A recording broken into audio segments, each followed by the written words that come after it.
¿Cómo están? Estamos en Entrevistas Bio Bio. Hoy bien particular porque vamos a hablar sobre una visión que existe, que en nuestro país usted en más de una oportunidad lo ha escuchado, y que tiene que ver, acá en Chile se le ha llamado la construcción de una nueva derecha. Algo de esto recoge el candidato presidencial y líder de republicanos, pero se desdibuja de pronto respecto a algunas ideas que se tienen sobre cómo se construye ese relato para, en este caso, ganar la presidencia de Chile.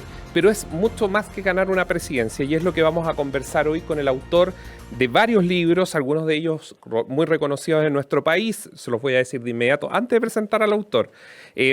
Voy a partir por el más conocido probablemente por muchos de quienes nos están viendo, La batalla cultural, reflexiones críticas para la nueva derecha. Se ha vendido, muchos probablemente lo han leído. Y uno de los últimos libros que está generando, y lo puede ver también a través incluso de las redes sociales, en YouTube, que se llama Generación Idiota. Estamos con Agustín Laje, él es licenciado en Ciencias Políticas de la Universidad Católica de Córdoba, máster en Filosofía de la Universidad de Navarra, y ha escrito varios otros libros y está en nuestro país, viene llegando justamente desde Estados Unidos.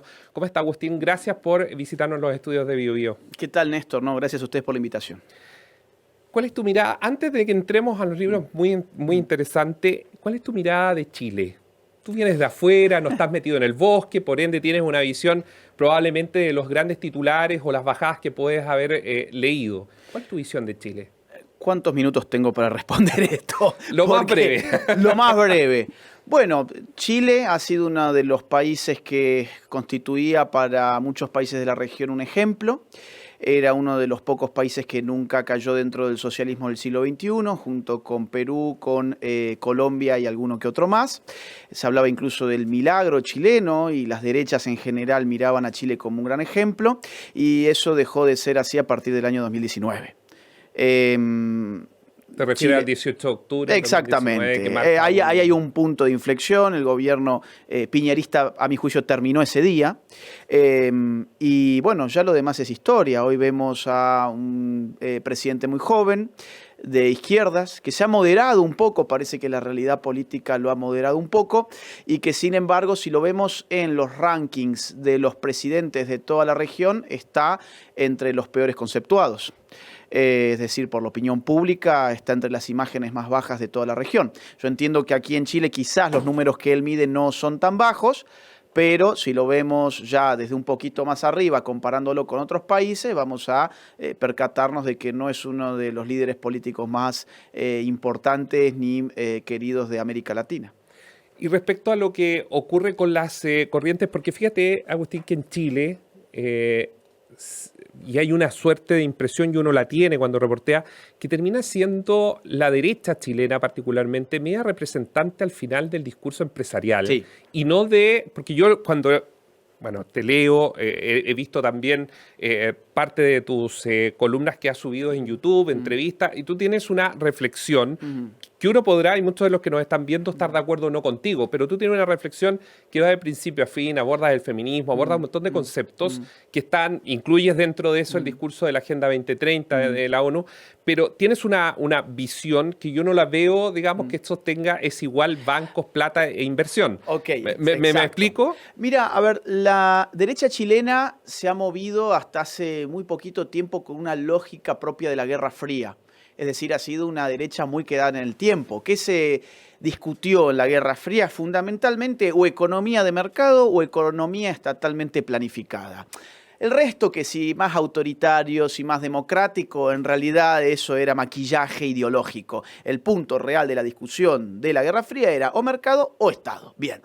Y la derecha chilena, que se representó muy bien en el mercado y en el éxito económico que se generó en Chile, pensó que con eso bastaba. Pensó que la variable para mantener a la derecha en el poder tenía que ver con, bueno, índices de consumo elevados, números, una ciudadanía que pudiera ir a cambiar su teléfono celular todos los años, los paseos por el shopping mall, el centro comercial. La derecha se dedicó a hacer cuentas, y la izquierda, mientras tanto, jugó a los cuentos. Y ahí tenemos, mientras la derecha estaba haciendo sumas y restas, mostrando gráficos de barra y confiando en que el consumo generara por sí misma una ideología de derechas, la izquierda entró por el campo de la cultura, habló de historia, habló de conceptos, habló de Se sexo. aplicó a la universidad, los colegios. Además, hegemonizó instituciones altamente culturales, como vos lo has mencionado, universidades, escuelas, el mundo de la música. Yo no me olvido, por ejemplo, aquí hay un artista que fue a recibir un premio con los pechos al aire, con unas consignas del aborto. Es decir, ha habido también en el mundo del arte en Chile una clara inclinación hacia la izquierda política cultural. Entonces, esos dos juegos que parecían ser distintos, finalmente los dos tenían un impacto electoral y terminó mostrándose que el juego en el siglo XXI es más cultural que meramente cuantitativo, económico o de gráficos de barras. ¿Y cómo se encausa? Porque yo en la presentación, y probablemente los seguidores de Kast no les gusta que uno evidencie, digamos, porque pasa mucho eso, se polariza. Sí. Tú has llegado a un Chile que todavía está muy polarizado, que tú te pones a conversar estos temas y es blanco y negro y no grises. Sí. ¿Sientes que a lo mejor José Antonio Kast o alguien de la política chilena puede o ha logrado entender esto? Porque la verdad, y yo invito a la gente que nos está viendo, que hay un mundo de diferencia en lo que tú postulas versus el discurso chileno de cierta derecha. Sí, yo creo que el partido de Kast puede tener un poco de esto y también hay otras figuras como la de Johannes Kaiser que también ha entendido bien esto. Es decir, aquí hace falta no solamente prometerle a la gente confort económico, sino también hablar de temas que están en la arena pública en este momento y de los cuales la vieja centroderecha no tenía ningún discurso propio. Por ejemplo, lo mencionamos recién, el problema del sexo, el problema de las mujeres, de los hombres, del género, del aborto, de la inmigración descontrolada, el problema incluso de las razas en muchos países es muy importante, el problema de la religión, el problema de la familia, son problemas que, el problema de la historia, cómo vamos a leer la historia pasada, son problemas que la derecha no ha querido abordar porque, insisto, confiaba que mientras la economía pudiera más o menos sostenerse, las personas iban a votar por la derecha y esto ya hemos visto que no es así. ¿Y esto es un mal de Latinoamérica, Agustín? No, es un mal que también se registra en Europa. Por ejemplo, el Partido Popular Español, es casi una réplica de lo que aquí puede haber sido el piñerismo, lo que en Argentina ha sido el macrismo. ¿Y eso es buscando diferenciarse de esta derecha? O sea, tratar de llegar a este centro que ya, según la visión que tú nos estás dando, avanzó en terrenos culturales y poder ir a pelear esos terrenos culturales que... No, yo no creo que lo hagan para diferenciarse, al revés. Aparece una nueva derecha porque hay todo un conjunto de masa poblacional que ya no se ve representada en los viejos partidos que votaban antes. Es decir, ¿por qué la gente en Argentina votó por Milei y no por Patricia Bullrich, que era la candidata de Mauricio Macri? ¿Por qué ahora el PAN en México acaba de recibir una paliza electoral? ¿Por qué los candidatos del Centro Democrático en Colombia han recibido una paliza electoral que los dejó cuartos? En este país, el piñerismo, si mal no recuerdo, quedó cuarto también en las últimas elecciones. Entonces, vemos que, y incluso en el caso español, cuando el PP pensaba que iba a ganarle las elecciones del año pasado el PSOE, terminó perdiéndolas. Entonces, hay toda una masa de votantes que ya no se sienten representados con esos partidos tradicionales y aparecen, en ese sentido, opciones de una derecha distinta, una derecha con pantalones bien puestos, digamos así. Es decir, que se anima a hablar de temas que la otra derecha no se anima. Pero no es que la otra derecha no se anime a hablarlos porque quiere diferenciarse. ¿Es porque no lo entiende? Es porque no le entiende, no le interesa y en muchos casos le produce mucho miedo. Y se puede decir que estos planteamientos, por ejemplo, cuando hablamos de feminismo, aborto, todas estas batallas culturales respecto a lo que tú nos has dicho, en sociedades como la chilena probablemente se te catalogaría o se catalogaría esas ideas como de extrema derecha. ¿Cómo lo defiendes tú? Bueno, que hemos vivido los últimos... Tú nombrabas a Johannes Kaiser, a quien conocemos, carta presidencial, diputado, y que tiene muchas de estas ideas y muchas veces se la encasilla en ese sector. A mí me da gracia un poco cómo se ha constituido últimamente el abanico político. Fíjate que antes teníamos extrema izquierda, izquierda, centro izquierda, centro derecha, derecha y extrema derecha. Bueno, ahora ese abanico ya no existe más. Ahora existe el siguiente abanico: izquierda, centro, centro derecha y extrema derecha. O sea, hemos perdido dos posiciones en el abanico político que antes sí existían. El de la extrema izquierda por un lado y el de la derecha por el otro. Yo no creo que mis opiniones sean de extrema derecha. ¿Por qué? Porque lo extremo, por ejemplo, según la filosofía política de Norberto Bobbio, que lo ha explicado muy bien, el extremo también tiene que ver con la metodología que se utiliza. Sí. En la medida en que uno acepte, por ejemplo, metodologías democráticas y pacíficas para difundir sus ideas, mal podemos decir que esas personas son extremistas. Miremos, por ejemplo, lo que pasó hace muy poquito en Francia. En Francia, la derecha, que ganó en la primera vuelta, hace muy poquitos días, el domingo pasado, se calificó en todos los medios de prensa como extrema derecha. La extrema derecha gana en Francia las elecciones. Ahora, salieron manifestantes de extrema izquierda a destrozar la ciudad, a prender fuegos automóviles, a destruir los comercios de las ciudades, y esos manifestantes no fueron calificados como extrema izquierda, a pesar de que utilizaban la violencia como metodología política, sino que fueron calificados o bien como izquierdistas o bien como personas preocupadas por el futuro de la democracia francesa. Entonces, tú lo que no quieres decir, hay una batalla cultural que esa derecha que tú representas en estas ideas que se plasma, que perdió y que va a tener que conquistar. Y por empezar, porque se instala, digamos, como una verdad cierta ese relato. Sí, y no solamente ese relato, sino que además la derecha tiene que empezar por tratar de recuperar su autoestima. La derecha ni siquiera quiere su propio apellido de familia. Derecha e izquierda son apellidos de familias. Como las familias que tienen muchos miembros particulares, las familias político-ideológicas tienen muchas doctrinas particulares también. Por ejemplo, hay derechas más conservadoras, derechas más libertarias, derechas más nacionalistas, más soberanistas. En sociedades como la chilena, Agustín, probablemente para quienes nos están viendo y escuchando, choca un poco, y esto antes de irnos a la pausa, choca un poco por las dictaduras que tuvimos en Latinoamérica. Y eso también es una realidad cuando tú tienes procesos judiciales que demostraron hechos de violaciones de derechos humanos puntualmente más allá de lo que haya gatillado, y que eso yo creo que es otro debate, haya gatillado llegar a ese momento. ¿Cómo responderías a eso? Porque muchas veces la derecha o algunos sectores de derecha lo que uno ve es que arrancan justamente de esto, que los puede atrapar en un discurso. Es un problema de batalla cultural. Si no se ha dedicado a revisar la historia, a dar una interpretación de la historia, es evidente que la historia te vuelve como un boomerang. Ahora, no hablemos de historia, hablemos de hoy. La dictadura más longeva de la historia de nuestro continente no es de derechas, es de izquierdas. Me estoy refiriendo a la isla de Cuba. O, ni hablar la dictadura de Nicolás Maduro y del chavismo.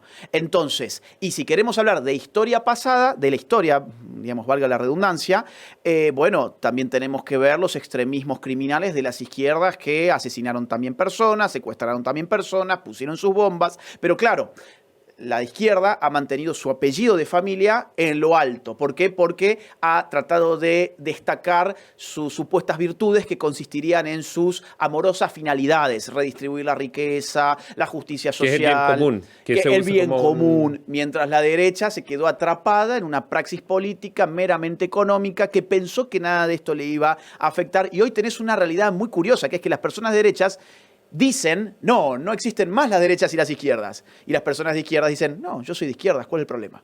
Entonces, eso es una simetría de la identidad política tremenda. Lo que tú dices me río, porque lo que tú dices es lo clásico de que se habla en las épocas de elecciones, que el que no dice por quién va a votar es porque entonces va a votar por alguien de derecha, pero no se atreve a decirlo públicamente y por ende dice que todavía está como meditando o que no sabe. Nos hemos cansado de hablar del closet de la sexualidad y del género. Yo creo que hay que empezar a hablar del closet de la política. Hay muchos metidos en el closet. Vamos a ir a una pausa, Agustín, para quienes nos están viendo. Al regreso vamos a estar hablando del libro, de por qué está en Chile y también algunas preguntas, definiciones cortitas que me gustaría hacerle para que usted tenga idea. Lo ideal o que es lo que nosotros siempre recomendamos en BioBio para tener un mayor bagaje respecto a quienes piensan y entregan sus ideas sobre puntos determinados para que usted también sepa qué es lo que se está conversando. Vamos y bueno.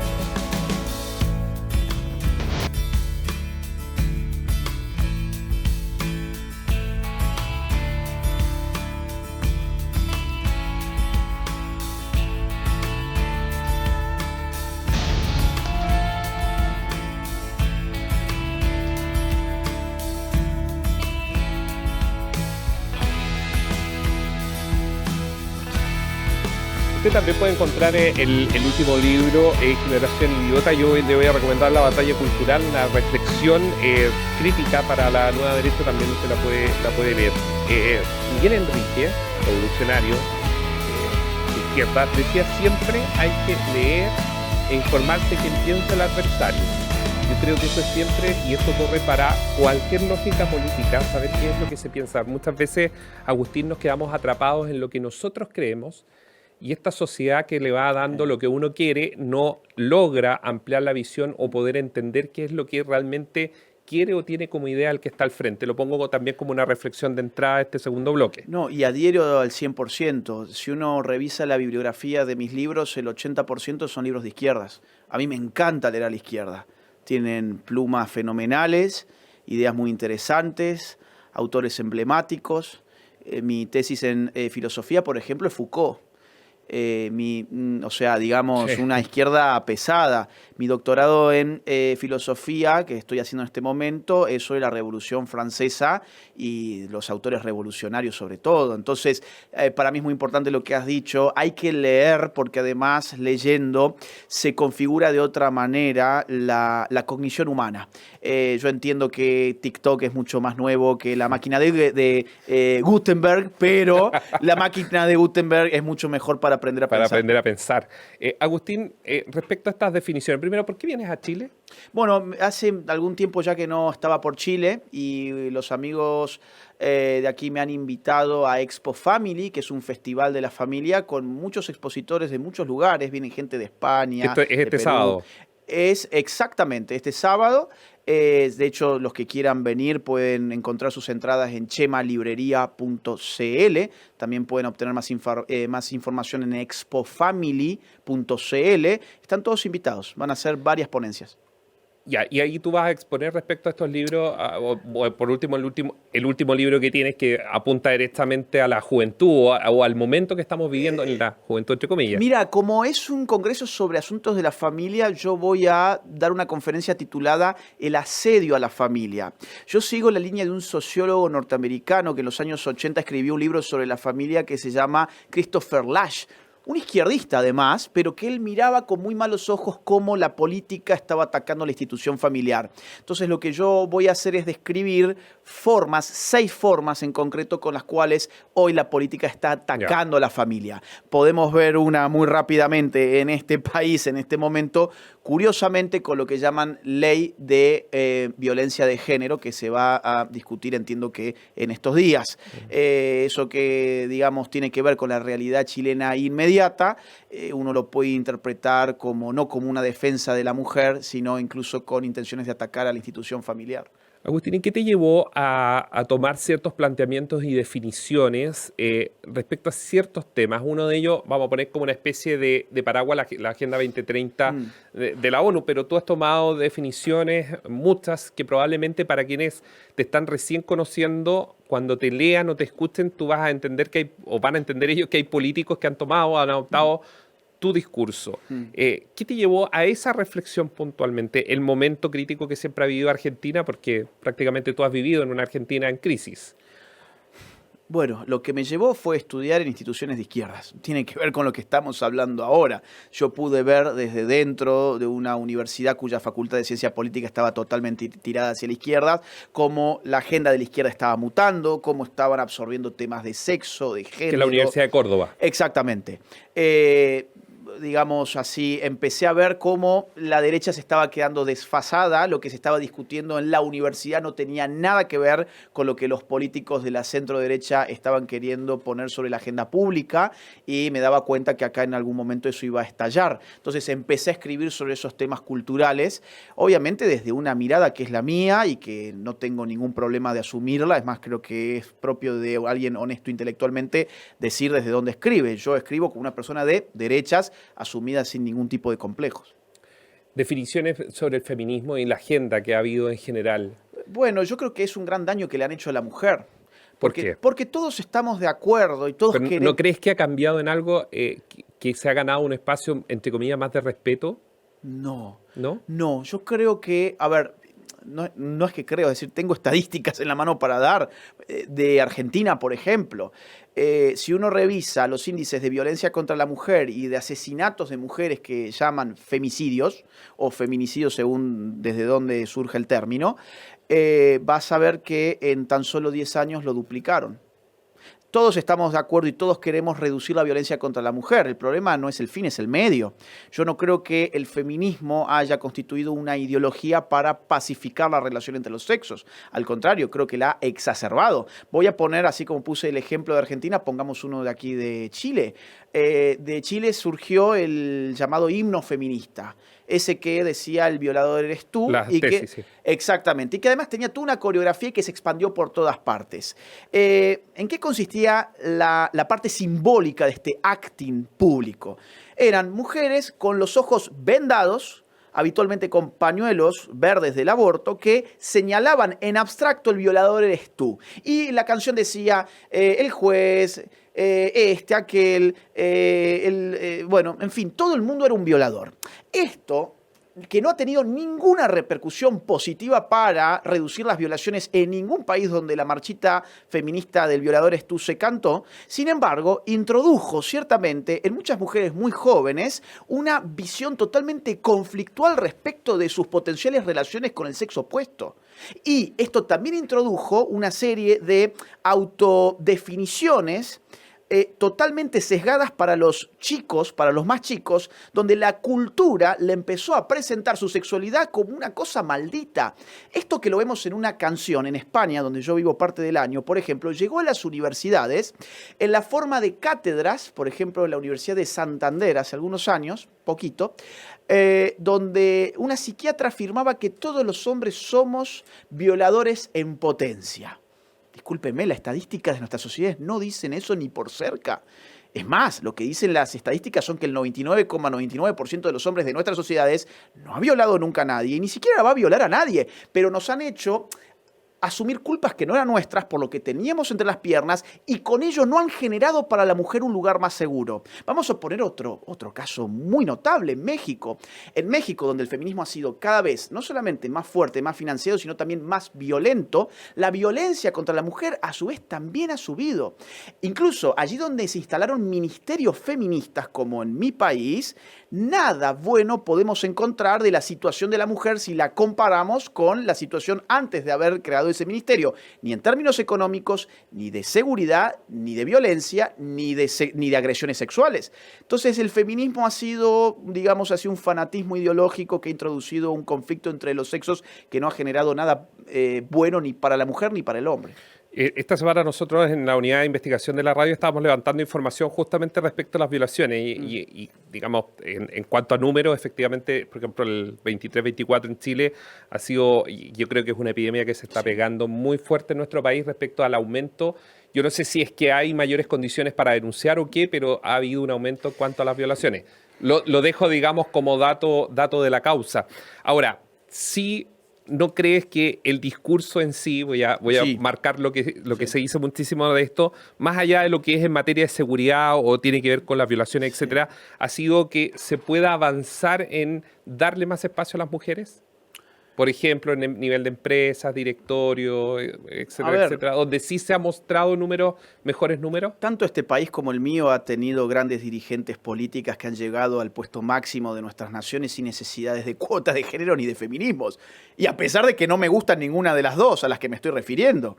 Michelle Bachelet y Cristina Fernández. También Brasil, sí. O sea, digamos, yo relativizaría. Es cierto que han bajado, pero no por obra del discurso, No ha bajado por obra del discurso una mayor apertura a puestos dirigenciales. Ha bajado por agendas coercitivas, o por leyes de cuotas, o por las presiones de lo que hoy se llama criterios ESG, que te habilitan o te deshabilitan para obtener financiamiento internacional en una empresa. Necesitas mostrar diversidad, inclusión y equidad, por ejemplo. Sí. Entonces no es tanto el discurso. Eso viene de la pregunta que te voy a hacer ahora, que tiene que ver con agendas internacionales. Sí. ¿Tú crees que es una especie de yugo Leía y también he visto que hay muchas críticas, por ejemplo, de lo que ha hecho la Internacional Socialista con las Naciones Unidas. Antonio Guterres viene de la Internacional Sí, Socialista y han pasado Michelle sí, Bachelet y muchos puestos importantes que vienen de la Internacional Socialista. ¿Tú crees que ha habido ahí tan sí. estratégicamente algo para crear este paraguas que obliga a Occidente a seguir estas recomendaciones? Pues finalmente quienes siguen es Occidente, quienes Sí, siguen esas total, recomendaciones. total. Entonces, ¿qué ha obligado a llevar a Occidente a Sí. esto? Bueno, está ¿Lo crees así? obligándolo, sí. Yo creo lo siguiente, Naciones Unidas nació en el año 45 del siglo pasado con un objetivo bastante limitado, en realidad que era defender la paz, asegurar la paz en el mundo, vamos, entablar un diálogo global donde la paz pudiera ser asegurada. Bueno, con el correr de los años la realidad es que cada vez empezó a adoptar más órganos especializados, más agendas, más fondos, más proyectos y empezó a expandirse como si fuese un Estado, ya no un Estado nacional, sino un Estado global, antidemocrático, antirrepublicano, que no representa absolutamente a nadie, totalmente opaco, y de ese órgano, por ejemplo, ha surgido en el año 2015 algo llamado Agenda 2030. ¿Quiénes escribieron la Agenda 2030? Un llamado grupo de tareas especiales Ujú. que está constituido por apenas 20 o 30 personas y dos grupos más que tienen otras 20 o 30 personas cada uno. O sea, tenemos menos de un centenar de personas escribiendo una agenda que tiene 17 objetivos, 169 metas Ujú. que todas las naciones tienen que adoptar a más tardar para el año 2030. Ahora, todas estas metas y objetivos tienen en común revestir ideologías propias de las izquierdas, algunas más ambientalistas, otras más feministas, otras más socialistas en un sentido clásico, antiempresa, por ejemplo, otras que tienen que ver con el aborto, todo eso está metido en la Agenda 2030, con lo cual yo creo que la izquierda sí que se dio cuenta que el futuro gubernamental del mundo en una época de plena globalización cada vez pasa menos por lo que ocurre dentro de las fronteras de un Estado y cada vez pasa más por lo que ocurre en entidades no estatales, pero que asumen tener una legitimidad humanitaria para establecer agendas obligatorias para todos. ¿Es el problema de Occidente? Sí, claro, porque no hay democracia. Es decir, yo creo verdaderamente en la democracia y creo que Occidente políticamente se debe a la democracia, entendida no como el gobierno dictatorial de las minorías, sino como el gobierno que sigue agendas mayoritarias respetando los derechos de las minorías. Claro, porque el día de mañana pueden ser mayorías también. Ahora bien, el modelo de gobernanza global que surge de estas entidades internacionales no es democrática, nunca te van a consultar absolutamente nada, van a hablar en tu nombre, pero no te van a pedir tu opinión y van a querer que vos cumplas eso en el nombre de una abstracción llamada la humanidad. Es muy curioso porque además presentan una antropología, es decir, una visión del hombre en la Agenda 2030 y los documentos preparatorios de la Agenda 2030, que son del año 2013, 2014 y 2015, en el cual se nos presenta a un sujeto que no tiene familia. La Agenda 2030 no habla en ningún momento de la necesidad, por ejemplo, de fortalecer la familia, y vaya que esto es importante. No habla en ningún momento de Dios, es decir, vamos, muchos hombres tienen un Dios, muchos hombres tienen una fe, podemos compartirlo o no, pero que es un dato antropológico importante para definir una agenda, ciertamente lo es. Y nunca hablan de patria ni de naciones, hablan solamente de una abstracción llamada la humanidad, que ellos, este grupito de menos de 100 personas, puede interpretar y puede establecer una agenda en nombre de ellos. Decime si esto no es un desquicio antidemocrático que no representa lo mejor de Occidente en términos políticos. ¿Y qué va a pasar? Mira, hay una ¿O qué reacción. debería pasar? No, yo creo que ya está pasando. Hay una reacción. Afortunadamente hay una reacción en contra de esto. De hecho, estos organismos ya lo han notado en sus informes públicos. Los informes del año pasado de la Agenda 2030 ya notan lo que ellos llaman la expansión de la extrema derecha, que era lo que hablábamos recién. También el foro de Davos, que es el foro del señor Schwab, también en sus informes denominados de riesgos globales, hablan sobre el problema de la ultraderecha populista y la fake news para controlar Internet. Y es porque tienen miedo. ¿A qué le tienen miedo? A lo que está pasando ahora. ¿Qué está pasando ahora? Bueno, la derecha ganó en Argentina, tenés el cono sur con un experimento que se está mirando ahora y los países están muy expectantes de lo que pasa allí. Tenés en el centro del continente otra persona de derechas que acaba de ganar con el 85% de los votos, Bukele. Y tenés en el norte la posibilidad del retorno de la peor pesadilla de los globalistas, que es Donald Trump. Mientras tanto, cruzás el charco y te vas a Europa y tenés unas elecciones parlamentarias de hace muy pocas semanas donde arrasó la derecha alternativa o la nueva derecha en las urnas. En Alemania, en Francia, en Bélgica, en Austria, y en Hungría y en un montón de otros lugares más, en Holanda. Arrasó la derecha y hoy una institución tan globalista como el Parlamento Europeo hoy se ha girado hacia la derecha. Es inédito. Entonces, yo no especularía tanto con qué debería pasar. Yo creo que ya está pasando. ¿Y no es cosa de péndulo? Siempre hay péndulos, evidentemente. Ahora, todo depende de cómo hace uno las cosas cuando el viento sopla a favor. Y o sea, que tú dices, es la oportunidad que van a tener si es que quieren detener el péndulo. Exactamente, y tienen que ver todo lo mal que hizo la centro-derecha anterior para evitarse ese tipo de errores. Agustín, muchas gracias por acompañarnos acá en los estudios de la radio. Ha sido un gusto, muchas gracias a vos. Y ustedes también pueden comentar, pueden también llevarlo a las redes sociales en nuestro sitio web biobiochile.cl o BioBio TV. Recuerden que también nos pueden encontrar en YouTube y en todas las plataformas digitales de la radio.